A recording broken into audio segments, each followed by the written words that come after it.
Comedian Bill Burr taking to his podcast to defend his performance at a Saudi Arabian comedy festival in the Middle East last week.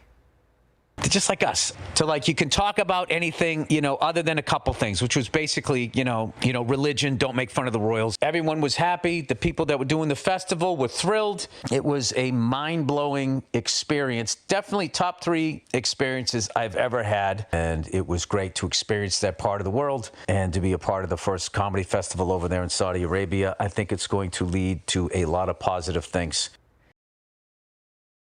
Lujain al-Hafrul, for example, a young women's rights activist who was jailed in 2014 for trying to drive her car in Saudi Arabia. Upon her release from prison, she went to live in the UAE, where last March, she was grabbed on the side of the freeway, put in cuffs, thrown on a private jet, and taken back to Saudi Arabia against her will. Today, aged just 29 years old, she sits behind bars for the temerity of asking for women to have the right to drive. Lujain, according to her sister, as we speak tonight, is being held in solitary confinement, where she's been beaten, waterboarded, electrocuted, sexually harassed, and threatened with rape and murder. Isra al-Ghomghom is also 29 years old.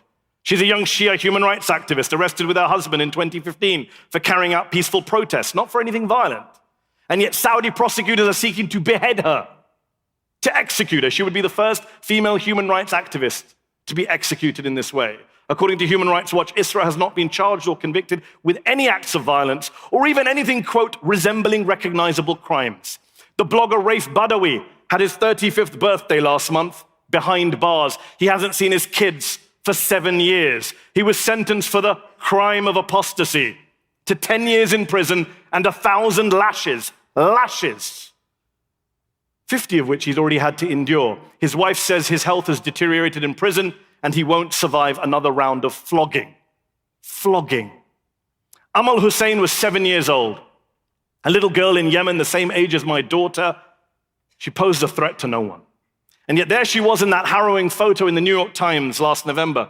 Her emaciated body, her stick-like arms. Within a week of that report, she was dead. Literally starved to death. We in the West saw her picture. We saw her haunting eyes. And yet we did nothing to help her. We've done nothing to help the other 1.8 million severely malnourished children in Yemen who are suffering from a famine and a cholera crisis caused by a Saudi-imposed blockade. And then there's Jamal Khashoggi. Jamal, who was sitting with me in the green room at Al Jazeera English last March as we joked about his security while the Crown Prince was in town in DC. Less than 7 months later, he was dead. Brutally murdered inside the Saudi consulate in Istanbul, his body allegedly cut to pieces with a bone saw.